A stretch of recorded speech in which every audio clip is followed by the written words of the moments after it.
Hello my dear friends, फिर से आपका स्वागत है आपकी EMT की क्लास में। आज हम बात करने वाले हैं डॉट प्रोडक्ट पे बेस्ड न्यूमेरिकल की। जैसा हमने लास्ट लेक्चर में डिस्कस किया था, मैक्सिमम न्यूमेरिकल हम विलियम हेड से ही लेने वाले हैं। ओके, ये बहुत अच्छा रेफरेंस बुक है और इसके न्यूमेरिकल भी बहुत स्टैंडर्ड होते हैं। ओके, जैसे कि हम एक न्यूमेरिकल अभी डॉट प्रोडक्ट पे बेस करने वाले हैं।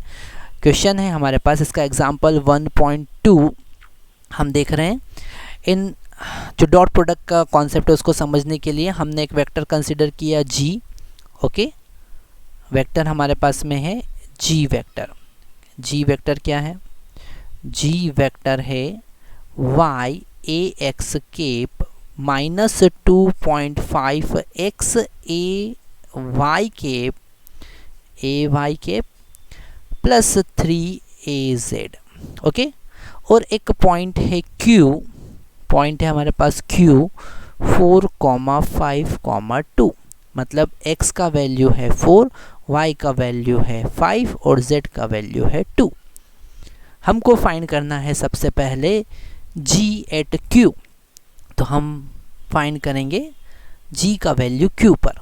सो g at q is equal to, यहाँ पर y का वैल्यू हम क्या पुट करेंगे? 5। So 5ax cap minus 2.5, x का वैल्यू क्या पुट करेंगे? 4। So into 4 ay cap as it is और 3az केप भी एज इट इज़, यहाँ पर केप होगा। ओके, तो हमको g वेक्टर क्या मिला q पर? वो मिला 5ax केप प्लस माइनस ये 2.5 मतलब 5/2 इंटू 4 कितना हो जाएगा? 5/2 मतलब 10 हो जाएगा। तो 10ay cap plus 3az cap. Okay, तो ये हमको मिला g vector at q। Second हमको फाइंड करना है the scalar component of g at q। Okay, in the direction of an, it is the unit vector an 1/3 2ax plus ay minus 2az। Okay, हमारे पास में एक unit vector है an cap. Okay okay, it is 1/3 2ax cap, okay, plus ay cap minus 2az cap. Clear है? हमको find करना है इस g का कंपोनेंट इस n के along.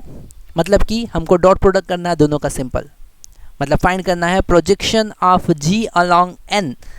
Okay, so g along an, हमको पता है डॉट प्रोडक्ट का यूज़ करते हैं। अगर ये कॉन्सेप्ट आपको और अच्छे से समझना है तो लास्ट लेक्चर आपको देखना चाहिए, जिसमें मैंने प्रोजेक्शन का कॉन्सेप्ट बताया था। It is the projection of g along n, component scalar component of g along n is equal to the dot product of g and an।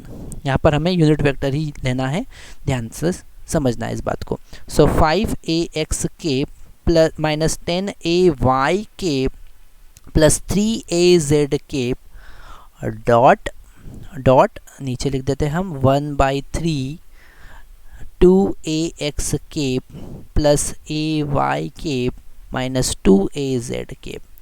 हमको पता है डॉट प्रोडक्ट में हमको x में x का मल्टीप्लाई करना, x कंपोनेंट के साथ मल्टीप्लाई होगा तो 1/3, तो मैग्नीट्यूड आगे लिख देंगे। 5 इंटू 2 कितना हो जाएगा? 10 माइनस 10 इंटू यहाँ पर 1 है, ओके, प्लस 3 इंटू माइनस 2 है। ओके, तो ये 10 से 10 तो कैंसिल हो जाएगा, 3 से 3 भी कैंसिल हो जाएगा, फाइनली मिलेगा हमको -2। ओके, क्या मिलेगा? -2। सो it is the scalar component of g vector along an। Next हमको फाइंड करना the vector component of g along an। तो वेक्टर कंपोनेंट स्केलर उसका कंपोनेंट पता चल गया। वेक्टर कंपोनेंट फाइंड करने के लिए हम केवल an का मल्टीप्लाई करेंगे। Vector component of g along an, okay, वो कितना होगा? -2 इंटू an। ओके, तो वो होगा -2, an का वैल्यू था 1/3, ओके, -2 इंटू 1/3 ब्रैकेट में हम लिखेंगे। an कितना था हमारे पास में? an था 2ax plus ay minus 2az। 2ax plus ay cap minus 2az। Okay, यहाँ पर -2/3 के अंदर मल्टीप्लाई कर सकते हैं, सो इट विल बी -4/3ax, इस 2 का 2 में मल्टीप्लाई होगा, -2/3ay cap plus 4/3az cap. Okay, so it is the answer. Okay, next point हमें फाइंड करना है, finally the angle between G and A, between G and A। Okay, तो angle find करने के लिए हम यूज़ करेंगे angle between G vector and AN vector is equal to, हम फाइंड करने के लिए क्या करेंगे, cos theta is equal to G vector dot AN vector divided by magnitude of G, और A का मैग्नीट्यूड तो 1 ही है, और ये हमको पता है, हमने फाइंड किया है, इट इज़ -2 अभी आया था, और G का मैग्नीट्यूड, G वेक्टर हमारे पास में आया था, हमने सबसे पहले कैलकुलेट किया था 5ax minus 10ay plus 3az, 5ax cap minus 10ay cap plus 3az cap. Okay, तो ये जो G वेक्टर का मैग्नीट्यूड है वो होगा 5 का स्क्वायर प्लस -10 का स्क्वायर प्लस 3 का स्क्वायर। ओके, तो ये मैग्नीट्यूड होगा 25 plus 100 plus 9। Okay, so it will be 134 root. Okay, ये कितना होगा, root 134।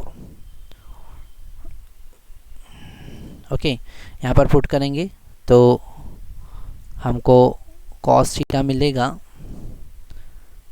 cos theta is equal to, इसका वैल्यू है रूट 134 इंटू 1, मतलब कि -2 डिवाइडेड बाय रूट 134, तो थीटा इज इक्वल टू क्या होगा, cos inverse -2 divided by root 134 is the answer. Okay,